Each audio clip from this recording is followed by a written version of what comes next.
Hey everybody, we're back. The Fun Father, welcome back. It is Wednesday, March the 8th, 2023. I'm just excited. I'm excited to be here. I'm excited to try and do this and do as many videos as possible. And I'll be completely open and transparent here. The only time I can do videos is when my family is not in the house. We have a house that the floors, I think, are made of whatever the most echoey substance possible could be to put in a house. That's what the floors are made out of. I think I mentioned I'm in the basement, and as you can tell, I don't even cough. I'm not even sick. And the last 2 days, whenever I'm down here, I have something in my throat. So sorry for that.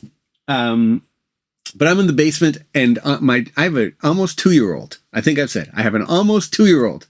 She weighs like 25 pounds, and it sounds like she's, I don't know. It sounds like she's trying to be an elephant.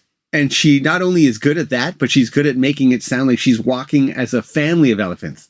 Like she could it sounds like she drops her doll because that's all she carries around. But it also sounds like the countertop from the kitchen has crumbled. That's how loud it is in this place. So I only do videos when they're not home, so I can have complete quiet because these mics are quite sensitive.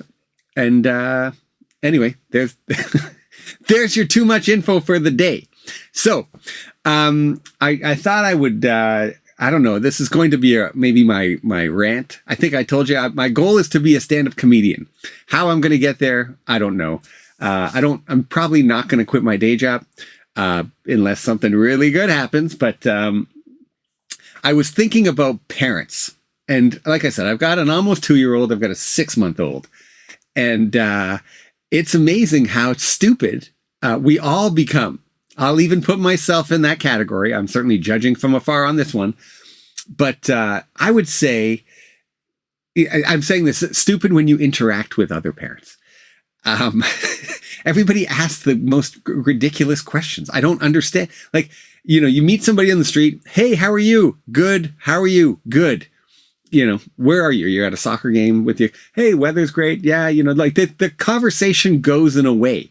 But I don't know when this is going to stop, and I will certainly keep you posted.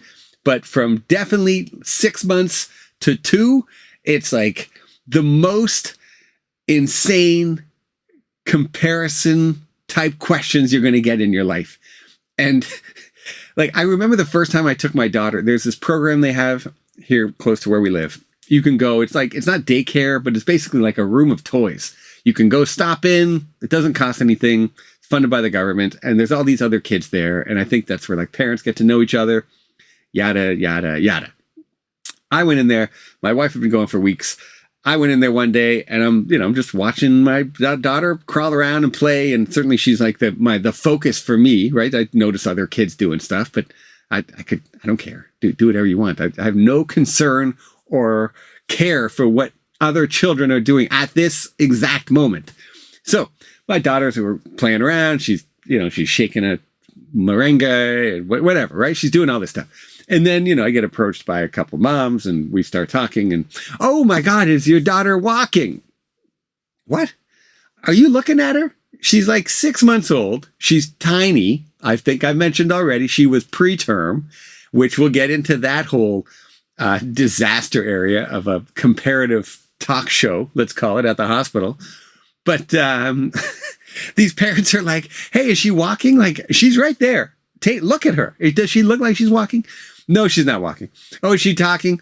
And it goes on and on and on, right? 8 months. Is she talking? 9 months. Is she walking? 12 months. Is she whatever, right? Like, is she pooping on the potty? Are you guys out of your minds? Like, could you imagine you went to a business meeting and we're like, hey, Tom, how was your weekend? Oh, great. We went to the cottage. Oh, great. Did you use the restroom? Like, what? That's kind of I had a joke during COVID that was like, people in COVID, it became this like badge of honor, right? Like, oh, I got COVID. You have COVID. Jesus. Like, I don't want to know that. Like pre-COVID, you never went back to the office and were like, hey, I had diarrhea all weekend. Like, Jesus, Jeff, nobody cares. Number one. And same with COVID, but people thought like, oh, hey, we had COVID in the house. Okay. I guess that kind of works. And for me, that was the weirdest thing. Because my wife and I were traveling a lot.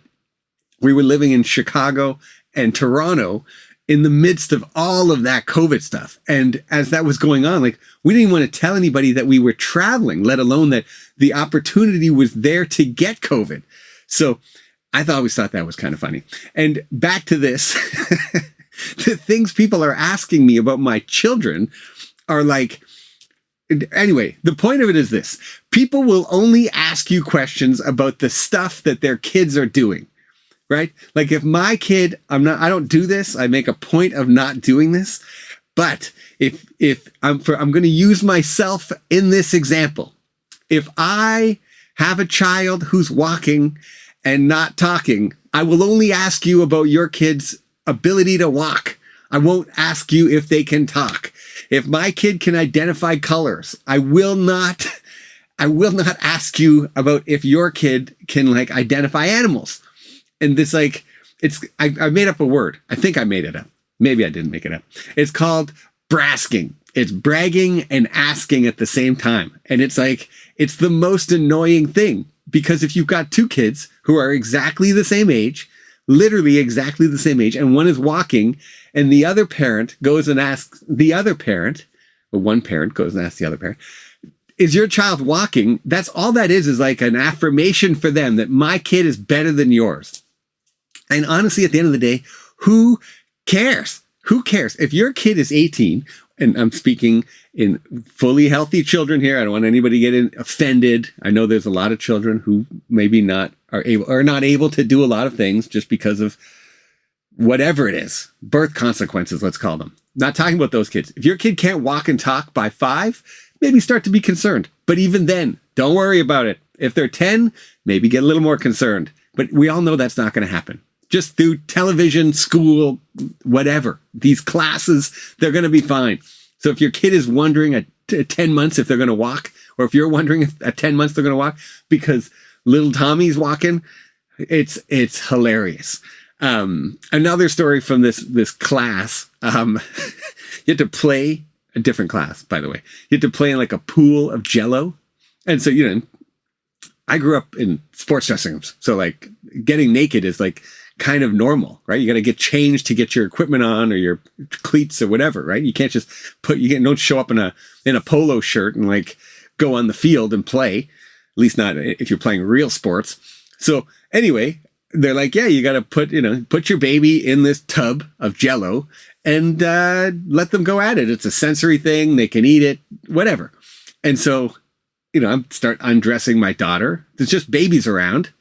And nobody else takes their kids out of their clothes. They put their kids in the tub with clothes. So now the clothes, I'm sure Tide or whatever you like to use. What's the other one? Gain. I don't even know that. Tide. Let's say Tide. Tide can do a great job of cleaning your clothes.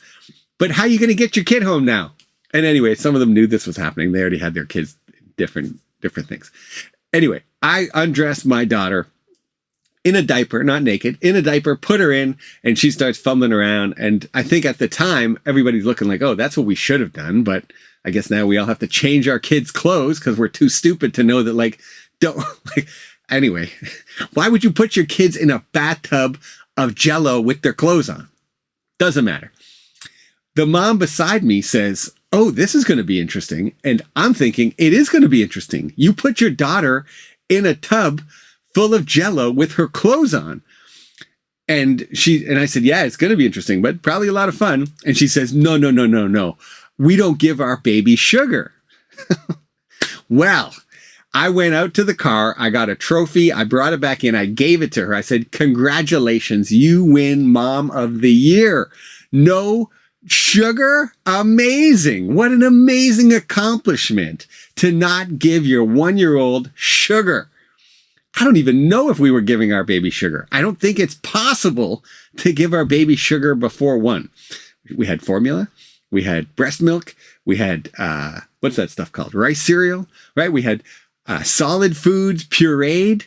I wasn't giving her like Kit Kat bars or Twix or, just shoveling white sugar into her mouth. Needless to say, it was the dumbest thing a parent could say. Not only because I don't know that you could, I mean, I'm sure you can maybe you give your kids Kool-Aid or something. I don't even know. But whatever the case, you can have all of these things going on. All the things we were giving our kid, which I'm sure she was doing, but she needed to tell me that she didn't give her kid sugar. Now, I'm sure that continues to this day. This was like a year and a half ago. And I think, I think of most kids in North America. What do they do? Canada's 19 or 18, I think, still some places. 21 in the States to booze. What do you do when you don't let your kid drink alcohol in a like very aggressive fashion? You don't, like, what happens? The kid becomes a boozer, like really that, a violent, not like a fighter, but just like, how much can I drink the first time I drink? And so this woman, I can only imagine her child the first time she goes to a birthday party and gets a piece of chocolate cake or a Coca-Cola sip or whatever it is. It's like, you're bragging about the wrong stuff. And that was a huge part of the first 2 years of my life. Not my life, of my daughter's life. Probably the first 2 years of my life too. But the first 2 years of my daughter's life, just listening to people tell me about all the stuff their kids were doing by asking me if my daughter was doing the same things. Like, I'm not even talking right now. And I don't know. I think I always had an idea of like, this would be something that would happen later in life. Like, I never want to be a crazy sports parent, and I hope my kids play sports, but like, I want to be the guy who's like off on the side. I don't want to be like yelling at the referee. And, if you ever go to a kid sports game, you see this craziness. I didn't think it would start until they were like 6, maybe. Hopefully not 6. That's way too young. 11. Hopefully it doesn't start till they're 11. But here we are at like a baby class, whatever it's called, baby class, right? And the parents are in my face, brasking. I don't know if I can trademark that word. Maybe I'll find a website, put it, brasking.com. I don't know what we're going to have on there. But anyway, that's this insanity that if you are a new dad, you'll have to deal with. It gets worse. I'm sure it only gets worse, right? The peer pressure of like going to school and who's got the cool shoes, that'll start to happen, I'm sure, at like 10, maybe 12. Maybe that's high school. I can't even remember. But it's all going to start. You see it. I see it on the street now. Kids have those the electric cars, right? There's like a kid around the corner who's got a Jeep driving like a real, like, it's awesome, by the way. I wish they had that stuff when I was a kid. And if they did have it, I would have maybe hoped that my parents could afford it. I don't really know if they could or not. Doesn't matter because it didn't exist. But there's some kids driving around cool stuff. They've got bikes. They've got like scooters now. The scooters are a big one. And where does it end? Right? It's like, oh, Tommy has this. Okay, well, we got to get you this. And then Tommy doesn't like that anymore and moves on to the next thing. It's just like, it's an accumulation of garbage.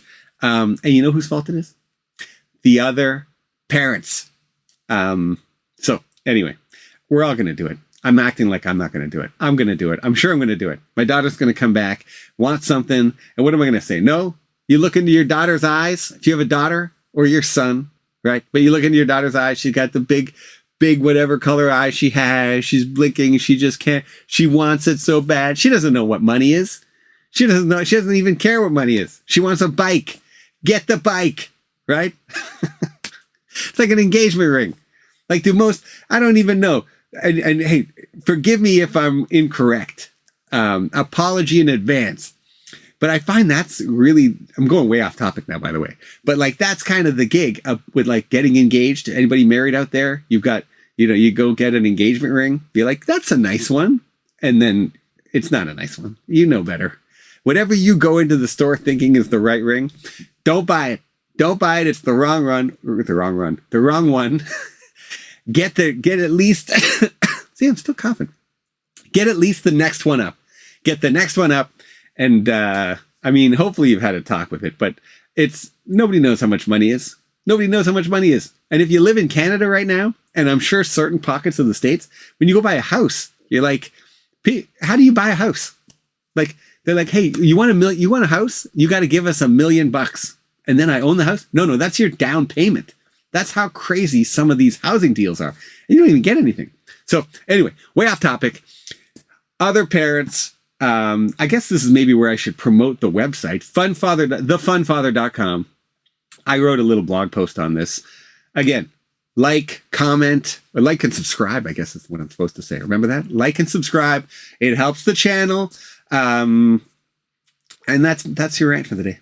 Anyway, have a good Wednesday. See ya.